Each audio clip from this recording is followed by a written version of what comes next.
ldtutorial.com is a free worldwide online study website. Hello friend, कैसे हो आप सब। मैं अतुल अंबर पांडे और आप देख रहे हैं एलडी ट्यूटोरियल।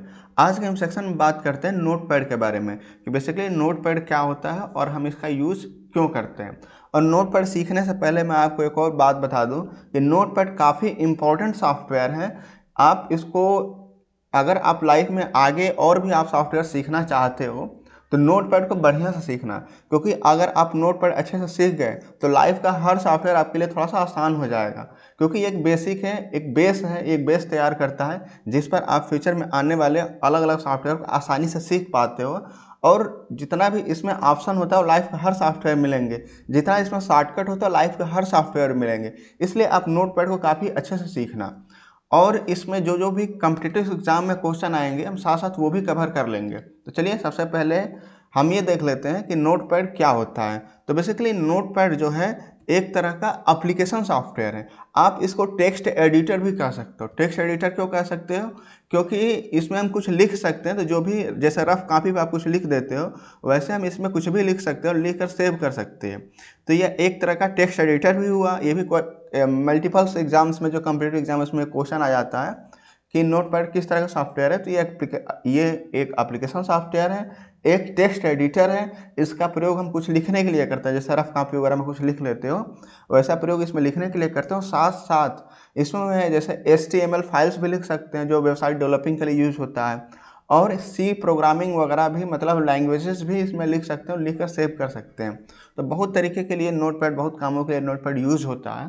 अब हम सबसे पहले ये जान लेते हैं कि नोटपैड को हम स्टार्ट कैसे करेंगे। तो नोटपैड को स्टार्ट करने का दो तरीका है। एक तो ये है कि सबसे पहले आप स्टार्ट बटन पर जाओगे। स्टार्ट बटन पर जाने के बाद यहाँ पर एक ऑप्शन दिया होगा विंडोज़ एसेसरीज।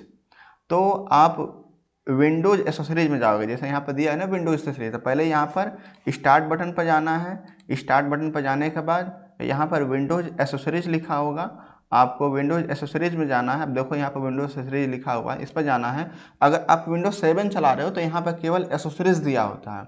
अगर आप 10 चला रहे हो, जैसे इस कंप्यूटर में 10 चल रहा है, तो यहाँ पर विंडोज़ एसेसरीज दिया होता है, 7 में केवल एसेसरीज दिया होता है। तो आपको एसेसरीज में जाना है और यहाँ पर नोटपैड पर क्लिक कर देना है। जैसे आप नोटपैड पर क्लिक करते हो इस तरह से हमारा नोटपैड ओपन हो जाता है। दूसरा तरीका ये है कि आप विंडो के साथ R बटन दबाओगे तो इसका रन कमांड ओपन हो जाता है, और रन कमांड में जाकर हम नोटपैड लिखते हैं। लिखने के बाद एंटर बटन जैसे क्लिक करोगे तो नोटपैड ओपन हो जाएगा। फिर से देख लेते हैं, विंडो के साथ R बटन दबाएंगे तो रन कमांड ओपन हो जाएगा। फिर इसमें हम नोटपैड लिख लेंगे, उसके बाद यहाँ एंटर बटन दबाएंगे तो नोटपैड ओपन हो जाएगा। तो इस तरह से हमारा नोटपैड ओपन हो गया। अब हम नोटपैड के जो बेसिक फीचर हैं, कौन सा पार्ट, कितने पार्ट नोटपैड के पाए जाते हैं, इसके बारे में हम थोड़ा देख लेते हैं। तो नोटपैड के सबसे ऊपर ये जो पार्ट दिख रहा है जिसमें लिखा हुआ है अनटाइटल्ड, यह टाइटल बार होता है। मतलब जिस नाम से इस फाइल को हम सेव करेंगे वही नाम यहाँ पर आ जाएगा। अभी हमने सेव नहीं किया हुआ है इसलिए यहाँ पर अनटाइटल्ड दिख रहा है। तो यहाँ पर टाइटल बार होता है सबसे ऊपर। ये भी मैक्सिमम एग्जाम में क्वेश्चन आ जाता है कि टाइटल बार कहाँ होता है। तो टाइटल बार सबसे ऊपर होता है टाइटल बार, और इसी में नहीं, हर सॉफ्टवेयर में टाइटल बार सबसे ऊपर ही होता है। उसके बाद एक यहाँ पर होता है मेन्यू बार, जिसमें अलग अलग मेन्यू दिए रहते हैं, तो ये मेन्यू बार होता है। उसके बाद यहाँ पर ये टेक्स्ट एरिया होता है जहाँ पर हम मैटर लिखते हैं, और लास्ट में यहाँ पर स्टेटस बार होता है। तो और हर सॉफ्टवेयर के लास्ट में ही स्टेटस बार होता है। ये भी जैसे कहीं कहीं क्वेश्चन पूछता है कि स्टेटस बार कहाँ पाया जाता है, तो सबसे लास्ट में यहाँ पर जो नीचे पट्टी दी हुई है ये स्टेटस बार होता है, और हर सॉफ्टवेयर के लास्ट में ही, अंतिम में ही स्टेटस बार होता है। तो उसके बाद अब हम क्या करेंगे कि अलग अलग जो मेन्यू हैं वो पढ़ना शुरू कर देंगे।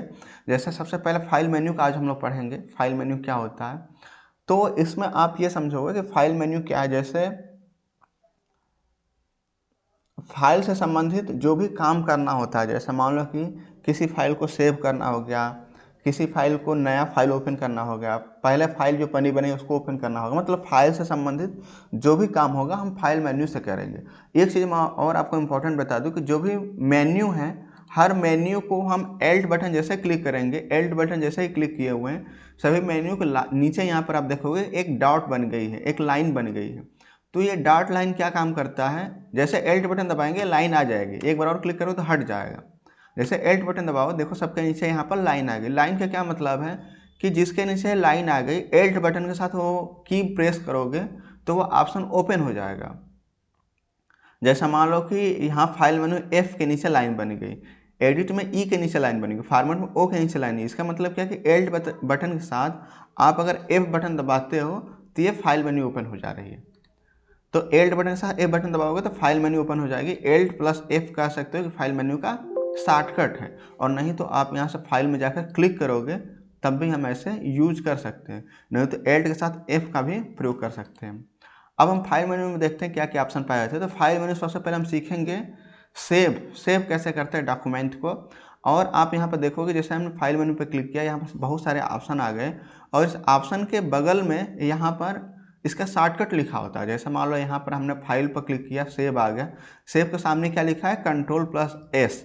इसका मतलब क्या हुआ कि सेव का शॉर्टकट है कंट्रोल प्लस एस। उसी तरीके से सेव एज के बगल में लिखा है कंट्रोल शिफ्ट प्लस एस। इसका मतलब क्या होगा, सेव एज का शॉर्टकट है कंट्रोल प्लस एस। अब हम सबसे पहले देख लेते हैं सेव कैसे करेंगे। जैसे हम पहले यहाँ कुछ लिख लेते हैं, जैसे हम लिख लेंगे यहाँ पर computer is a electronic machine. अब हम इसको सेव करते हैं। सेव करने के दो रास्ते हैं, आप तो यहाँ फाइल में जाकर या आप तो सेव पर क्लिक कर सकते हो। जैसे सेव पर क्लिक किए, यहाँ पर सेव करने का ऑप्शन आ गया। यहाँ पर लोकेशन दिखाता है कि ये फाइल कहाँ पर सेव हो रहा है। जैसे अभी यहाँ पर दिस पे और डेस्कटॉप पर सेव हो रहा है, मतलब से डेस्कटॉप पर सेव हो रहा है। अगर हम यहाँ वीडियो पर क्लिक करें तो ये चीज़ें यहाँ वीडियो पर सेव होगा। अगर हम दूसरे ऑप्शन में क्लिक करें, दूसरे ऑप्शन में सेव होगा। हम यहाँ पर अगर डेस्कटॉप कर दें तो ये फाइल डेस्कटॉप पर सेव होगा। और यहाँ पर फाइल किस नाम से हम सेव करेंगे वो ऑप्शन यहाँ पर, मतलब यहाँ पर नाम लिखने का ऑप्शन देता है। यहाँ पर लिखा भी है फाइल नेम लिखा है। इसका मतलब क्या है कि यहाँ पर हम जो भी लिख देंगे उसी नाम से फाइल सेव हो जाएगा। और यहाँ पर आप देखोगे लिखा होता है .txt। एक क्वेश्चन ये भी पूछ देता है विभिन्न तरह के कॉम्पिटिटिव एग्जाम्स में कि नोटपैड का एक्सटेंशन क्या होता है। एक्सटेंशन मतलब किस नाम से ये फाइल जब सेव होगी तो उसका लास्ट में क्या लगा हुआ होगा, वो एक्सटेंशन होता है। तो नोटपैड का जो एक्सटेंशन होता है वो होता है .txt इसका एक्सटेंशन होता है। और यहाँ पर हम जिस नाम से फाइल सेव करना चाहते हैं वो नाम यहाँ पर लिख सकते हैं। जैसे हम यहाँ पर लिख दिए ABC। अब यहाँ पर हम सेव पर क्लिक कर देंगे तो आप देखोगे यहाँ पर भी ABC आ गया टाइटल बार में, और इसको मिनिमाइज कर दोगे तो आप देखोगे यहाँ पर वो मैटर आ गया जो हमने सेव किया था। अगर हम इसको बंद कर देते हैं और फिर से ABC को स्टार्ट करते हैं तो आप देखोगे कि वो मैटर यहाँ पर है, मतलब लिखा हुआ है। अगर इसमें कुछ और लिख दें, जैसे ये लिख दें my name is AD tutorial, ठीक है। अब इसको हम फिर से जाकर फाइल में जाकर सेव कर दें, या फिर शॉर्टकट जो होता है कंट्रोल के साथ एस, ये भी प्रेस कर सकते हैं। फिर अगर बंद करोगे फिर से इसको ओपन करो तो देखो जो मैंने सेव किया था वो आ गया। अगर मैंने यहाँ पर लिख दिया माई विलेज इज़ XYZ, और हमने यहाँ फिर से कंट्रोल प्लस एस कर दिया, और यहाँ से अगर बंद करते हैं तो फिर आप देखोगे कि यहाँ पर ये चीज़ें आ गई, माई विलेज इज XYZ।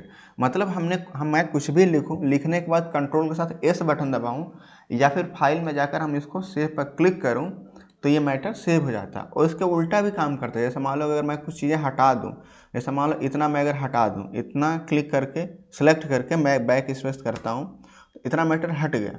जब इतना हट गया और फिर से मैं कंट्रोल के साथ एस बटन दबाऊँ या फिर फाइल में जाकर हम यहाँ पर सेव पर क्लिक कर दें और इसको बंद करते हैं, फिर अगर आप ओपन करोगे तो देखोगे वो भी सेव होगा। मतलब अगर मैं हटाऊँ चाहे कुछ ऐड कर दूँ तब भी अगर सेव करते तो चीज़ें सेव रहेंगी। अब हम बात कर लेते हैं आगे सेव एज के बारे में। सेव एज का काम क्या होता है। जैसे सेव एज का शॉर्टकट दिया है कंट्रोल शिफ्ट प्लस एस।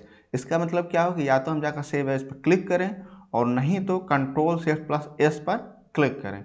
अब जैसे हम सेव एज पर क्लिक करते हैं तो फिर से सेव करने का ऑप्शन आ जाता है। अगर हम कुछ नाम बदल दें, जैसे यहाँ पर हम दे दें XYZ और यहाँ पर हम सेव करते हैं तो आप देखोगे कि यही फाइल XYZ के नाम से भी सेव हो गया।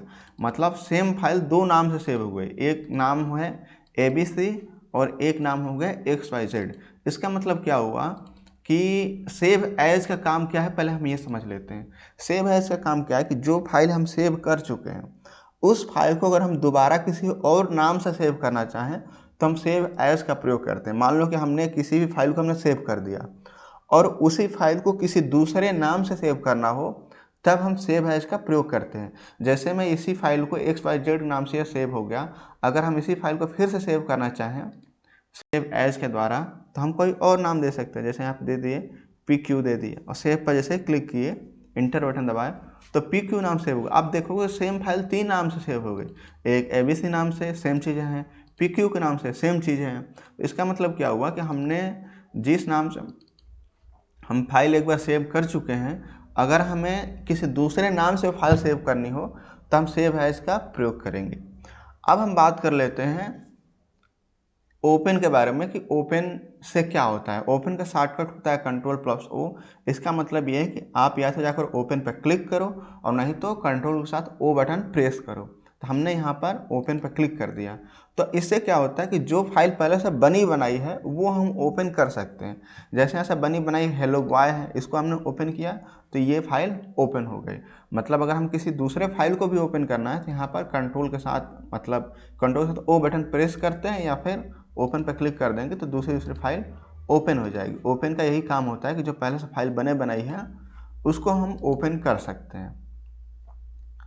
अब हम बात करते हैं न्यू की। न्यू क्या करता है कि अगर हम पुराने फाइल में काम कर रहे हैं और हमें एक नया फाइल बनाने की ज़रूरत पड़ गई तब हम न्यू पर क्लिक करेंगे और इसका शॉर्टकट क्या होता है Ctrl+N। या तो हम यहाँ पर न्यू पर क्लिक कर देंगे और नहीं तो कंट्रोल के साथ N बटन क्लिक करेंगे तो हम न्यू फाइल ओपन कर पाएंगे। जैसे मान लो कि हम पुराने फाइल पर काम कर रहे हैं, अगर हमें नया फाइल बनाना है तो हम कंट्रोल के साथ N बटन दबाएंगे या न्यू पर जाकर क्लिक कर देंगे तो फिर से अनटाइटल्ड आ गया, मतलब ये नया फाइल होगा। फिर से आप जाकर इसको सेव एज करके हम सेव कर सकते हैं। अब हम बात कर लेते हैं पेज सेटअप के बारे में कि पेज सेटअप क्या होता है। बेसिकली पेज सेटअप का क्या काम होता है कि जब हम प्रिंट करते हैं डेटा को तो हमारा कैसे प्रिंट होगा, मतलब कैसे पेज पर प्रिंट होगा और किस तरह से प्रिंट होगा, ये हम पेज सेटअप में डिसाइड करते हैं। मतलब ये है कि जो भी हमें डेटा प्रिंट आउट प्राप्त करना है, प्रिंट प्राप्त करना है, तो अब क्या होता है कि मार्केट में बहुत तरह का पेज उपलब्ध होते हैं। मतलब किसी पेज की लंबाई थोड़ा कम होती है, किसी पेज की लंबाई थोड़ा ज़्यादा होती है। जैसे आप न्यूज़पेपर देख रहे होगे, न्यूज़पेपर कितना बड़ा होता है, बहुत बड़ा, तो उसका दूसरा पेज का साइज़ हो गया। आप फोटो कॉपी कहीं कराने जाते हो तो वो एक दूसरा पेज का साइज़ है। चार्ट पेपर होता है वो आप देखोगे दूसरा साइज़ होता है उसका।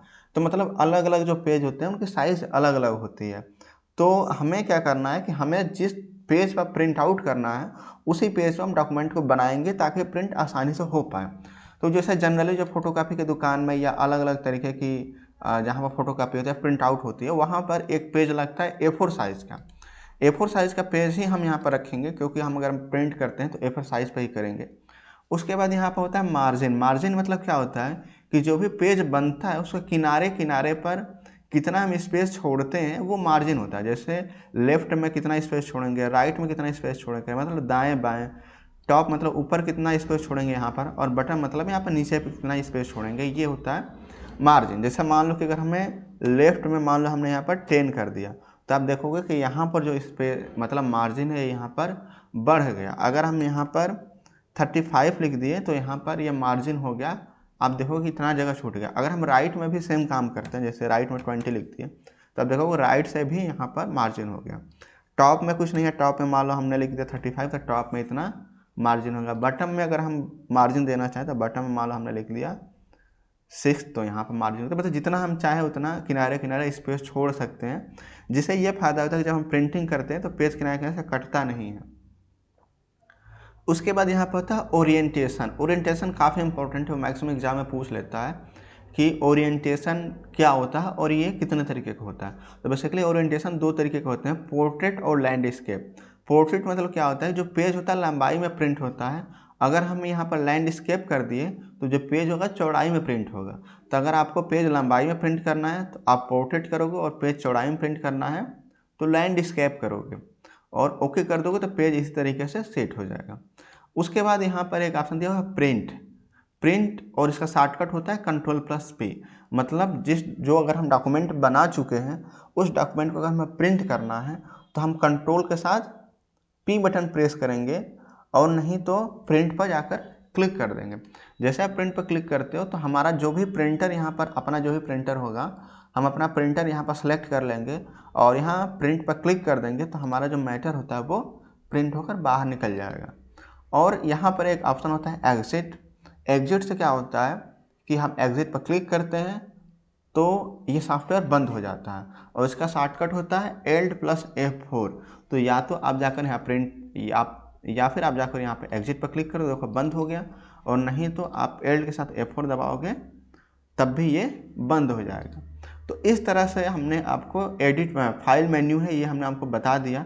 इसके जो इम्पोर्टेंट क्वेश्चन है वो भी आपको बता दिया। आप ज़्यादातर आप कोशिश ये करो कि सबका आप शॉर्टकट या, और इसके साथ साथ हमारा जो वेबसाइट है ldtutorial.com आप इस पर जा सकते हो, और हमारा इस नाम से LD ट्यूटोरियल के नाम से प्ले स्टोर पर ऐप भी है, आप उसको इंस्टॉल भी कर सकते हो, और उसमें जाकर विभिन्न तरह के कम्पिटिटिव एग्जाम का टेस्ट आपको मिल जाएगा, आपको विभिन्न तरह के वीडियोस मिल जाएंगे, विभिन्न तरह के लेसन मिल जाएंगे पढ़ने वाले, तो आप इसका यूज़ कर सकते हो। Okay, thank you so